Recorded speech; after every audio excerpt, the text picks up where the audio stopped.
Good evening, my sisters and brothers in South Yarra Community Baptist Church. It is a great joy for me to share with you in this celebration. Thanks to wonders of technology, which sometimes are not so bad, I can be with you today even though we are separated by thousands of kilometers. I bring you greetings from the First Baptist Church of Matanzas, where I serve as pastor. Nathan has visited us twice, and he preached his first sermon in Spanish here in our church. I believe that our two churches are united by much more than just the friendship of the pastors. As you may already have realized, it is a big challenge for me to preach in English, as it was for Nathan to preach in Spanish. I have been praying for the miracle of Pentecost so that you might understand my words. I don't know if God will grant it, but He goes. Did you know that the Garden of Eden was in Cuba? And Adam and Eve were Cubans? No? Do you know why? Well, they had no clothes to wear. They had nothing to eat but a few fruits. They had no freedom to leave the garden. And yet, with all that, they still believed they were living in paradise. In Cuba, we joke like this all the time. One of my American friends who visited Cuba was somewhat perplexed by this and asked me how it was possible for Cubans to keep on laughing in the midst of all their sufferings and difficulties. It is a good question.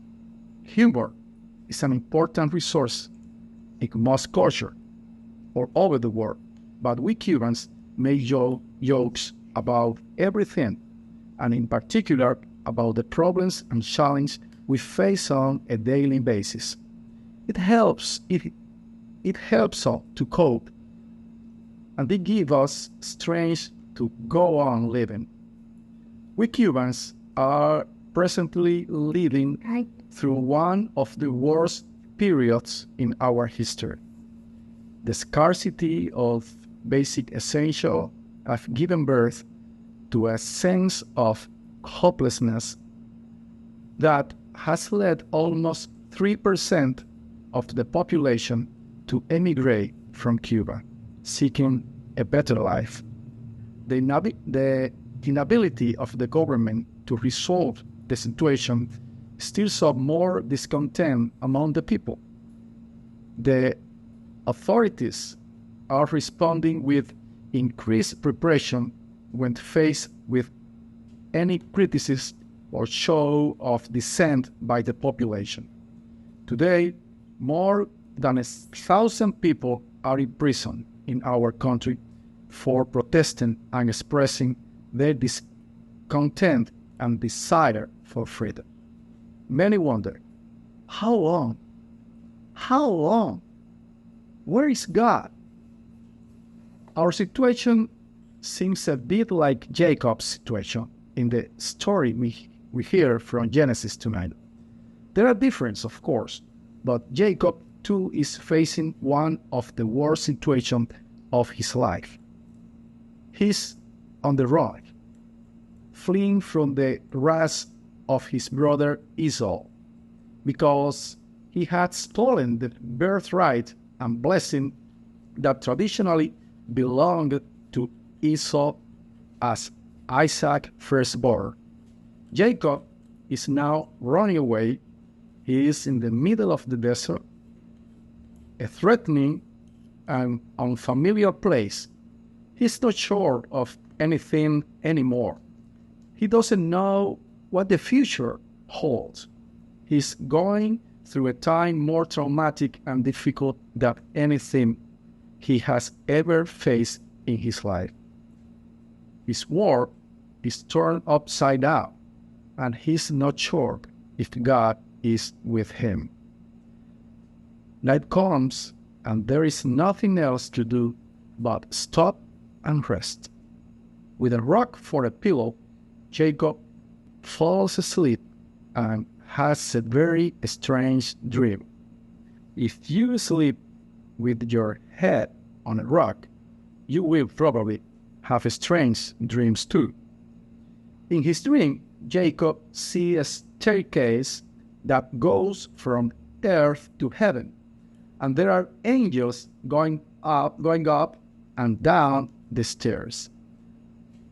Being a great lover of classic rock music, when I read a Jacob's vision of the huge stairway that reached to heaven, it always brings to mind the great Led Zeppelin song Stairway to Heaven. And that reminds me of another joke which says that heaven is reached by a stairway, as Led Zeppelin said, but hell is reached by highway, as AC/DC said. I listen to classic Australian rock too. So, Jacob, whose life seemed to be on the highway to hell, now sees in his dream a stairway to heaven. The hectic coming and going of angels on the stairway seems to reflect Jacob's restless and agitated life. But in the midst of all the chaos, the God who appears to him is firm and calm and stable. God reaffirms the blessing and the promise that he had made to Jacob's ancestors, and promised to be with him in the midst of his difficult circumstances. I am with you and will keep you wherever you go. Jacob is in a truly desperate situation. He's on the run and he's very afraid. But his dream casts a different light on his circumstances. Wherever he is going through now, beyond this reality lies another reality, the reality of God, who accompanies and sustains him. Jacob needs to dream to recognize this. No amount of thinking and reflecting would have got him there. Now he can continue on his way with new confidence. He's still running, but he no longer runs without hope. He travels solo, but he is not alone. He can move on thanks to the dream and God's promise. His feelings of fear are no longer the only reality. The dream came to Jacob at a time of crisis. In every time when he felt in control of his own life and made his own plans, he would not have been so open to God's message. With surprise, Jacob recognized this place as the dwelling place of God, as holy ground, as the gate of heaven, and as the house of God, which is the meaning of the Hebrew name Bethel. The song we sang earlier picked up his words. You were in this place, but we never knew. Jacob's surprising encounter with God at Bethel challenged us to reflect on where we, as individuals and as congregation, meet God unexpectedly on the journey of life.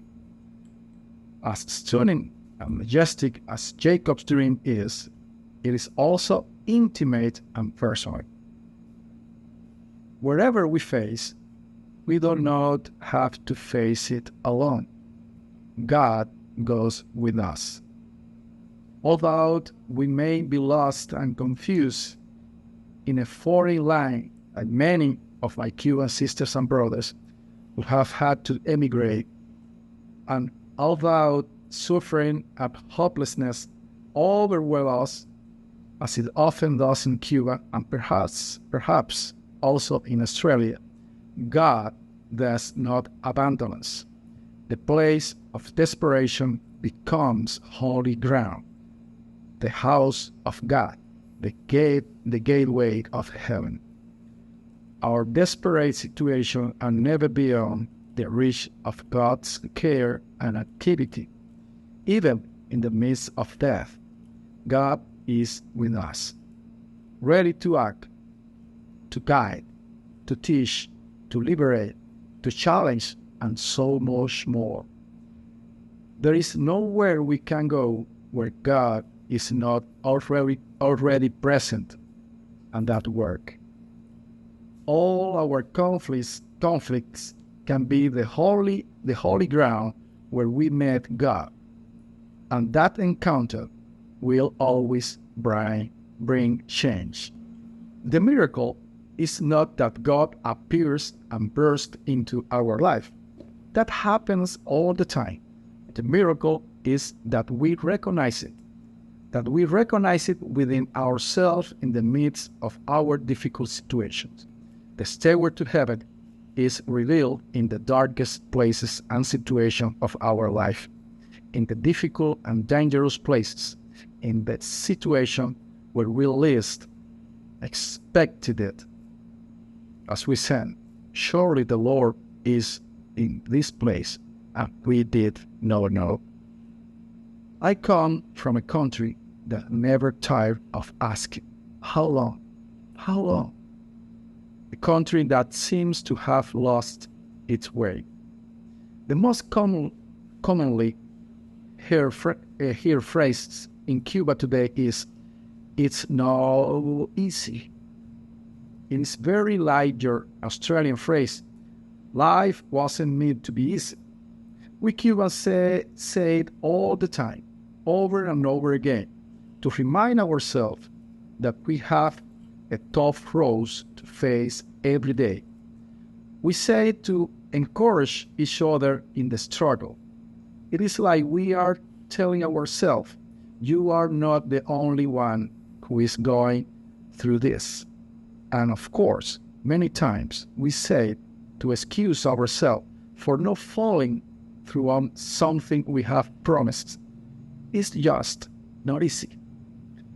Although we may be tired of waiting, we have learned, as Jesus teaches us in today's gospel, that we must still know how to wait.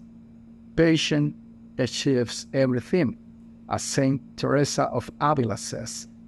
Patience reminds us that sometimes things take a while to improve, that the answers are not immediate, and that we need to hang it there. This has enabled us to face the challenge, however hard they may be, with a ray of hope. This is why we can sing, why we can laugh, why we can dream, and why we can make joke about our problems, either when we are worried sick about how we are going to feed our families tomorrow. Surely the Lord is in this place, and we never know. My sisters and brothers, we may be living in times of despair and anxiety, hopelessness and anguish. We may not see the way ahead clearly, but we are confident that God is there, even where we did not expect to find it. Between Beersheba and the Haran of our anguish and despair is the Bethel of our encounter with God, the place where we realize that God is there with us in the midst of our anguish and despair, and we did not know it. Sisters and brothers, the stairway of God always has been within each one of us. No matter what circumstances we have to face or where we flee to, the Lord is in this place, and we never know. Even when the path of our life seems like a highway to hell, let us not be afraid, because God is present to reveal what is already there, a stairway to heaven. Amen.